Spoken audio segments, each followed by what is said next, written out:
What is going on, guys? Welcome back to the channel. So if you missed the last video on this truck, we got started working on it, got it running and driving, but we still have a misfire. So what we're gonna do first today is swap out the plugs and wires. So we're gonna try that, and then we also gotta check the injectors because something seems a little bit weird with one of the injectors. So I kind of got a little test I'm gonna do. I'm gonna check the resistance on the injectors and also a noise test with a stethoscope. So we're gonna try that, but first, plugs and wires in the truck, see if that changes anything with the misfire. If not, we'll check injectors and go from there.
Well, she fired right up and seems to run a lot smoother.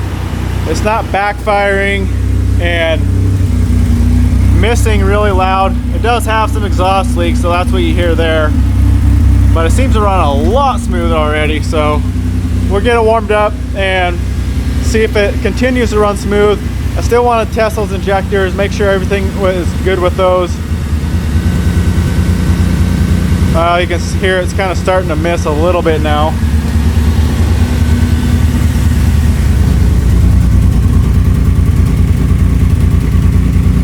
So yeah, we'll have to test those injectors, make sure those are good. I did notice one of the plugs was wet, so I'm thinking it's something to do with that injector. It's the back one on this side, so we'll test them all. Well, at least we'll test these three that we can get to and see what those are looking like. All right, guys, you saw when it started up, ran pretty smooth. Then after it ran for a little bit, it started missing again. So I am suspecting this back injector on this side is leaking or is bad. I know I said the guy replaced them. He told me he replaced them and they look new, but I don't know what he replaced them with. I'm going to do a resistance test on the injectors. I'll just test these three because I can't get to the other side without obviously pulling the whole manifold off. So we'll test these three, and then you can also use a stethoscope or a screwdriver and kind of listen to hear what they're doing. So it should sound like a rhythmic tick of the injector firing. And if it's erratic at all, or if it sounds weird, or if it's not making any noise, you know the injector is not functioning. So we're gonna do that, see if we can pinpoint what is going on here.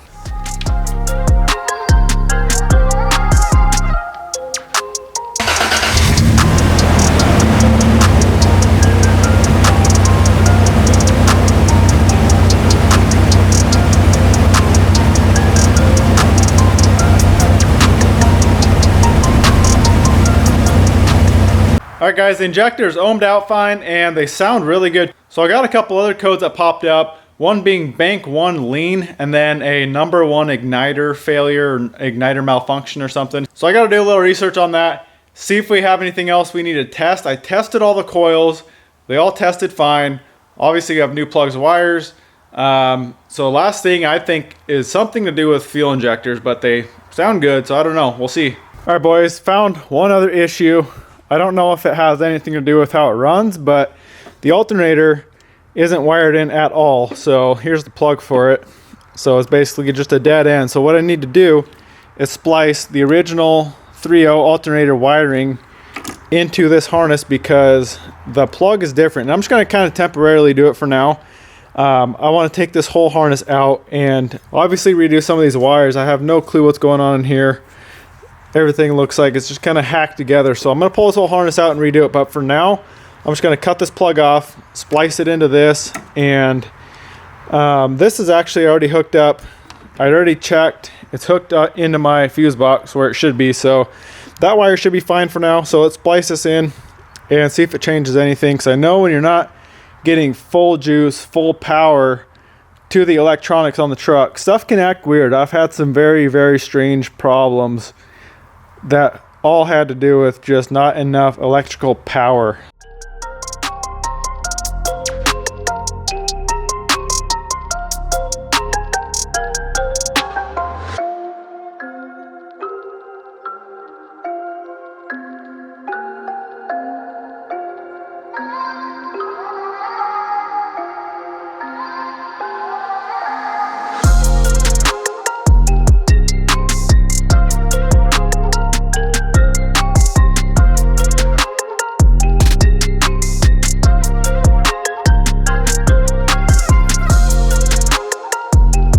All right, we got those 3 wires hooked up. So they're the same color, so just match color for color.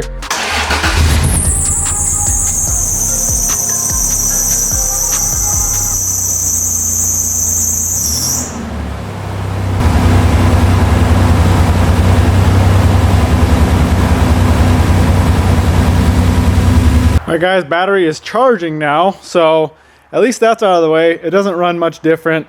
Still missing, so we're gonna have to keep on digging. All right, guys, the next thing I decided I'm gonna do is replace my MAF and my coils. So if you look, these are just cheap Chinese replacements, and especially the MAF. These things are very picky. So what I did, went to the wrecking yard, and yeah, they're used, but I'm sure they'll be a lot better than the cheapo China. So these are actually OEM.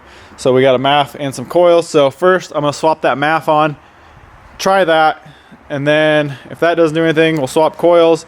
If that still doesn't do anything, I think I'm just gonna replace all the injectors because like I said, he replaced them, but I don't know what with, and judging by the other parts he replaced, they're probably just, you know, cheap knockoff, no name brands. So we're gonna do that and see what we can figure out.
Well, guys, it's running 100 times better after we swap the coils. It obviously sounds a little funky because there's a huge exhaust leak up here, but it actually revs smooth. See if we can hear it. So maybe those coils fixed it. I don't know. We're gonna let it run for a while and see if it starts missing again, because after I swapped those plugs, if you remember, it ran good for like a couple minutes and then it started missing again. So we're gonna let it run and see if anything changes. All right guys, I'm stoked. I think we freaking nailed it with those coils. So I let it run all the way up to temp and still running smooth. Obviously it sounds a little almost like a miss, but there's so much exhaust leaks. I'll show you what this guy cobbled together. So you can see that exhaust there. He's got 3 clamps, 2 reducers, and obviously it's not sealing. The joint up here, he didn't put gaskets in or donuts, and it's all sealed up with like silicone. So we're gonna have to redo all this exhaust, obviously, and a lot of other things. We gotta tidy up wiring. We still need to get the whole evap system figured out. So I gotta do some research. I know some people run some of the 3.4 sensors and some of the 3.0 sensors, and then use the 3.0 charcoal canister and kind of do it that way. I'm not sure if the electrical connections are the same. What I'll probably end up doing is what I said there with a mixture of sensors, and I'll just grab the plugs. I'll just go to Pull and Save, the junkyard, grab the sensors and the plugs, and so I can wire them in if they are different.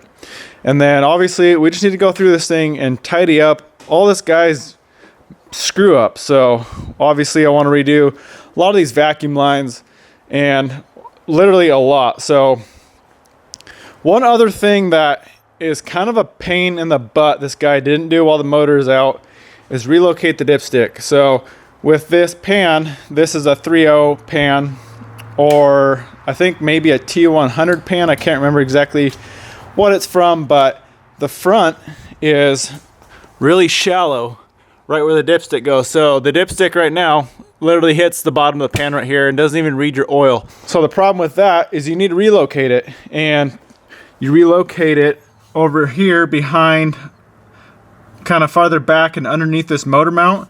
But I don't know if I'm going to be able to do it in the truck, and it would really be a pain in the butt to pull the entire motor out just to relocate the dipstick. That's kind of silly, but I don't know, we'll see.